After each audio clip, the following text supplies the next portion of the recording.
What's going on, people? We are Tottenham TV, back here for some more content for you guys. And news was breaking last night from Sami Mokbel, Dan Kilpatrick, regarding the manager's situation at Tottenham Hotspur right now.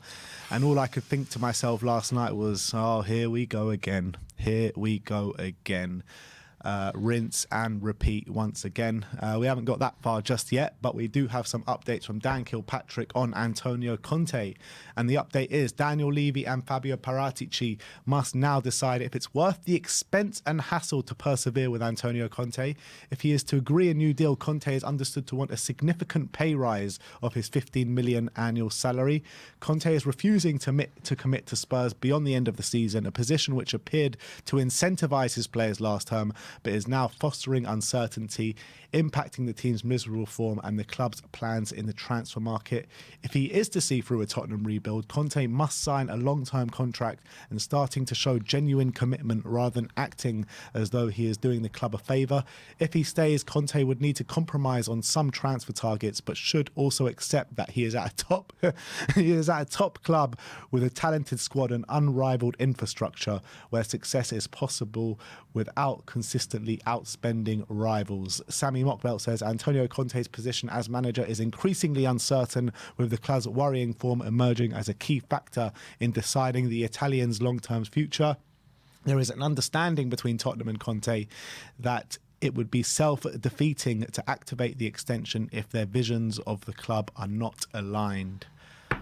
So what vision of Conte is to actually challenge for trophies, and that's not aligned with the So basically, hierarchy. yeah, exactly. The vision of the hierarchy is to make as much money as possible and to spend as little as possible.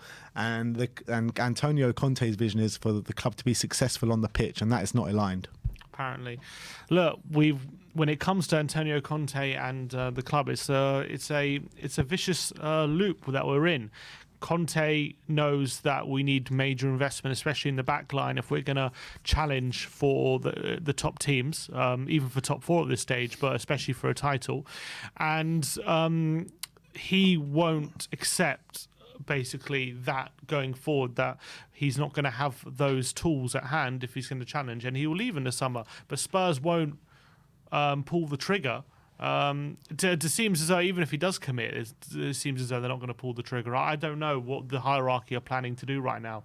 They have to know what they want. They don't seem to know what they want, and it's like we're caught in a crossfire between what Conte and what the board want, and we're in limbo, and it's leading to a downturn in form. It's leading to bad results, and it's leading to fostering a lot of negativity and toxicity within the fan base and the club, and it's not helping anyone right now. Conte, I don't know. I don't see why Conte would just sit here and say, yeah, I'm going to accept whatever the board throw at me, and I'm going to commit my long-term future to the club right here and right now, without knowing that the club are aligned in the vision that we want to actually challenge for top honours. But then the club would say, well, we're not going to completely back you 100% and give you exactly what you want unless you commit long-term future of the club, and it's not helping anyone right now, this whole back and forth. And I don't know where this ends. It can't end in a good way. I can't see it. It's going to end with Conte walking in the summer. That's what it's going to end with, maybe even earlier. If results keep going the same way they're going, Levy might just pull the trigger and sack him, never mind let him walk. The form's not helping, because if you want to convince Levy that this is the right course of action, then the form isn't helping. But then again, will it improve once with this backline is the state it's in? It was good enough to get us top four last season, playing one game a week, but now the games are coming thick and fast. We're relying on these players to put in top performances on a consistent basis, and they're just not up to it.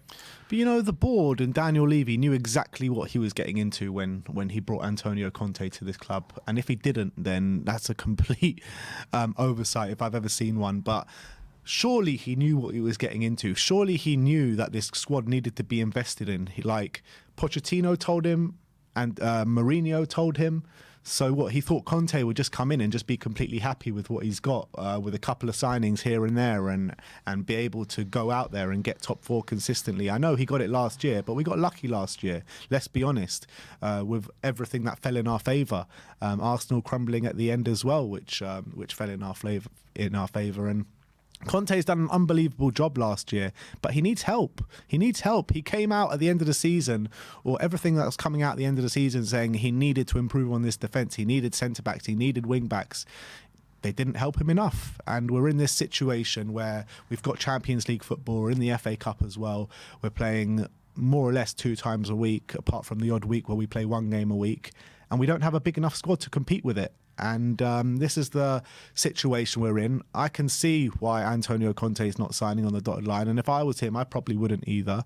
But then again, I can see why he's not getting what he wants this January, because we don't know. Like, how can you give him what he wants if we don't know if he's going to be here next season? So both sides I can see from. But at the end of the day, I'm going to side with Antonio Conte, because this has happened too many times under too many different managers. And it, like I said yesterday on the thing, it's just rinse and repeat over and over again. And if they think we're going to get another manager in, and we'll talk about the other candidates in a minute, but if they think they're going to get another manager in and it'll be a different story, it won't be a different story. In a year to 18 months, we'll be back in the exact same situation once again. And to be fair to Antonio Conte, he's the only manager who's kind of given this ultimatum to the board. All the other managers we've had before, like Mourinho, Pochettino, they committed their long term. They were happy to be at Tottenham for the long term. They weren't giving boards ultimatums and holding their feet to the fire and saying, look, you have to back me or I'm going to walk. They were saying, look, I'm happy to be here. We're going to collaborate. And what happened? In the end, they didn't get backed and they ended up getting sacked for it. So it didn't help them. So you got to also realise the history of this board is, even if the manager like Conte does, let's say Conte says tomorrow I'm going to stay here long term, there are no guarantees after that he's going to get back just because of that. So I'm kind of sided with Conte here, and Gary Jacob has just tweeted as well in an article for the Times. He's saying that talking about the window, he's saying that Spurs are wary of striking any permanent deals for players this window, because just in case they're not wanted by a new potential manager. And so how is that going to help anyone then? So what are we doing then? So we're not going to improve the squad this window in case we don't, in case the signings we make don't suit a potential new manager. And so we're going to continue with an average backline, knowing that Conte needs improvements if we're going to take this team to the next level. So it's a cycle that's self-fulfilling prophecy in a way. And it's going to end with Conte might as well walk now if that's going to be the case. Yeah, this is what I was saying last night. I was saying in WhatsApp groups and stuff like that, if this is the situation at this football club now, Conte may as well just go now, because there's no point of him being here. We're going to struggle from now until the end of the season to get anything that we want. No chance of finishing the top 4 if that's the case, especially if we don't get signings in. What's the point of it all? We're just standing still once again, going backwards once again, letting targets and rivals going above us, above us, above us, above us. If you're already thinking of new managers, then what's the point? You know what I mean? Exactly. If you're already thinking of it, if that's already in your mind, it shouldn't be. You should be 100%. You've got a manager at your club who's world class, who has already proven that he's got top 4 in a very short space of time, and he's proven his worth already. And if you're not 100% committed behind this manager, then there's no point this carrying on. And this is all the board's fault, 100%. Of course it is. And only a few months ago, 6 months ago, we were hearing noises coming out from the board saying, oh, we've struck gold with Antonio Conte and all this kind of stuff. Mm-hmm. It's just like, do me a favour. These PR merchants, man, they do my head in. Ever since he's done that interview saying we need to get back to Spurs DNA, which is attacking fast-flowing football. We've hired Nuno, we've hired Conte, and we've got other targets that we're going to speak about in a second. And I mean, when's it going to end? When's it going to end? It's ridiculous. It's not going to end till they leave. As soon as the form starts dipping because the defenders and wing-backs and the tools that Conte has isn't good enough to take this team to the next level, then all of a sudden the hierarchy are thinking, all right, let's throw him under the bus and start thinking of new managers already. It's rinse and repeat with this hierarchy. Yeah, and you look on the pitch and you don't really see leaders and stuff like that, but it all stems up from the top. There is no leader at this football club. Antonio Conte is trying his best to be the leader, but if the leader above him is not doing his role, then what chance does he have? Mm-hmm. Nothing. He's got no chance. But let's talk about potential candidates that's been spoken about. Sammy Mockbell says that Ex-Chelsea head coach Thomas Tuchel is an obvious candidate should Conte leave Tottenham. However, it's not known if the German would take the job. And if I was him, I wouldn't take the job as well, to be honest. I know as a Tottenham fan growing up, he made that quite clear in an interview he done many years ago. But as much of a brilliant manager he is, and I completely believe in his methods and his work, I really rate him as a manager.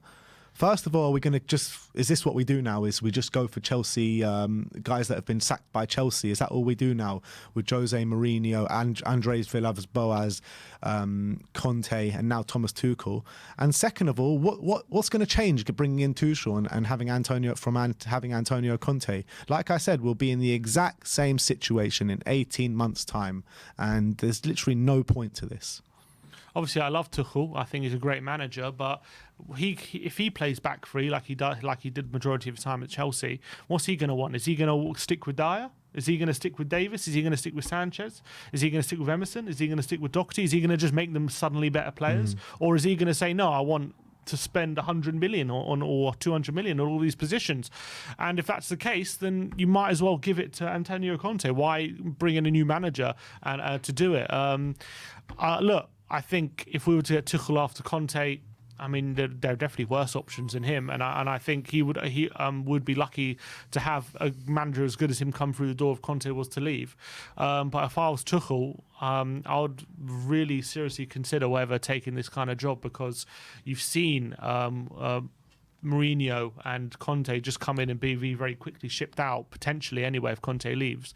So I don't know whether we could attract him or not. Yeah, surely he's looking at this football club being like, well, if Mourinho couldn't do it, Conte couldn't do it, they didn't get what they need, what chance do I have? You know what I mean? As much as of a brilliant manager he is, I completely accept that. But what we've turned into is the Poundland, B-Tech, whatever you want to call it, Chelsea. We're basically trying to be Chelsea without spending the money that Chelsea do, which is the most ridiculous model I've ever seen in my life. Yeah. It's ridiculous. There's no strategy or anything. But look, I'd love Tuchel if Conte was to go.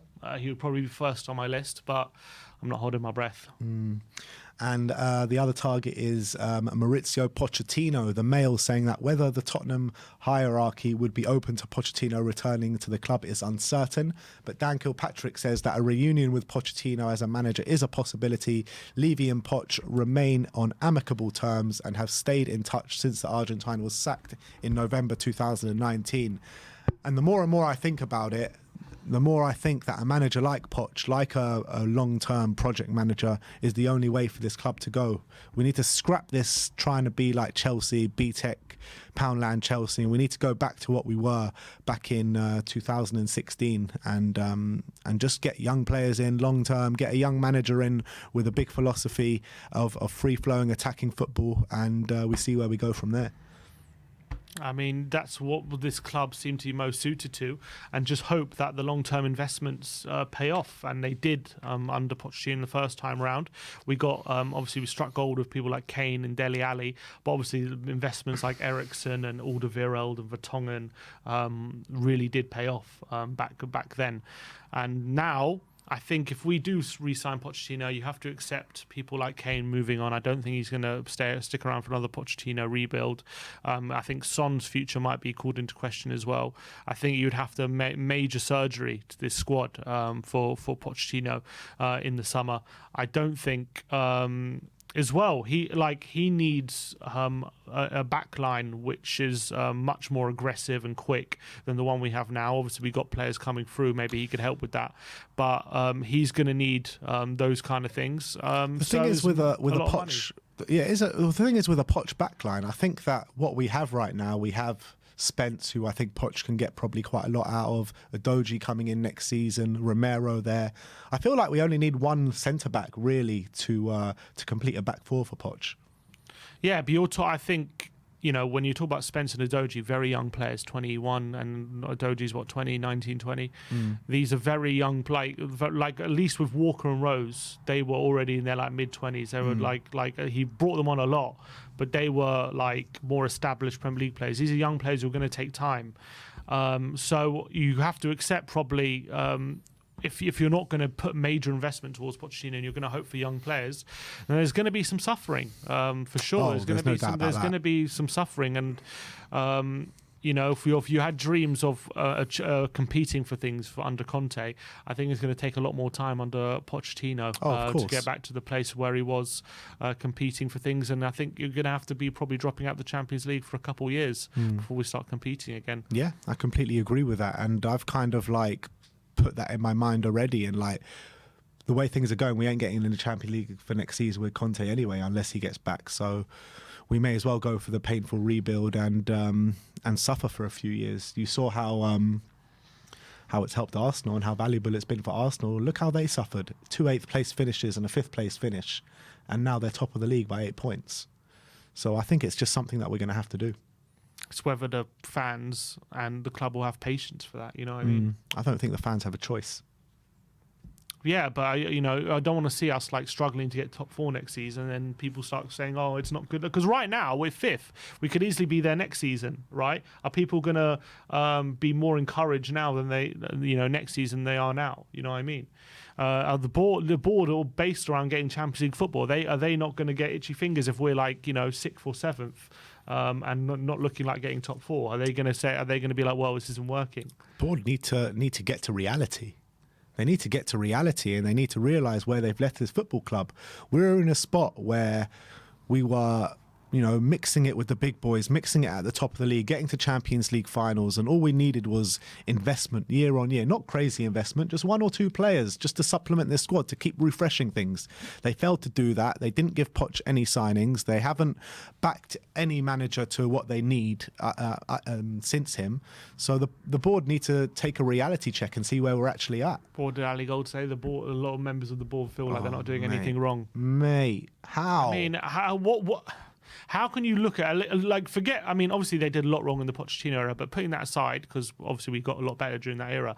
Just since that Champions League final, right? How can you not notice what you're doing wrong? It's mind-boggling to me how much you have got wrong. You haven't done anything right, apart from maybe hiring Conte at the time. You've literally done nothing right since that Champions League final. Every step has been absolutely atrocious. Shambolic. With no strategic thinking, with no vision, just pissing in the wind basically, and seeing what happens and seeing where the wind blows. That's what they've been doing, trying to act like a big club without actually having the balls to do it. It's like they're trying to look like they're acting like a big club without actually doing the legwork to do it. Yeah. And there's been no strategy, there's been no forward thinking, there's been no project. It's been like, okay, we'll get Mourinho in and he'll just make an aging squad into a title challenging team. Oh, that didn't work. Oh, we didn't make Matt Doherty into the best right back in the league. Sorry.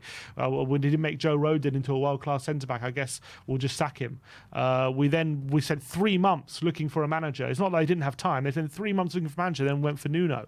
And they sacked him after 2 months because it was an absolute horrendous appointment. They then got Conte in and he worked miracles to get us Champions League football, and then he still has average defenders and wing backs like we did for years.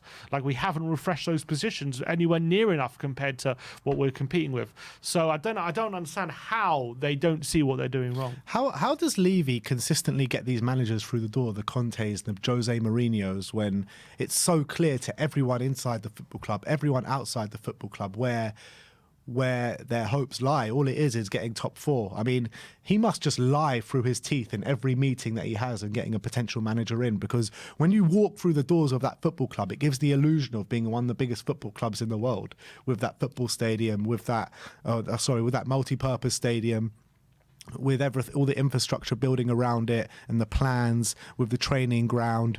It gives the illusion of being such a big football club. And not only that, but they got to the Champions League final in 2019. I bet you he's like, oh, look, we got to the Champions League final in 2019. Look how we're ready to explode. You're not ready to explode until you put your money where your mouth is and back a manager to the fullest extent, like anyone else going for a league title would do.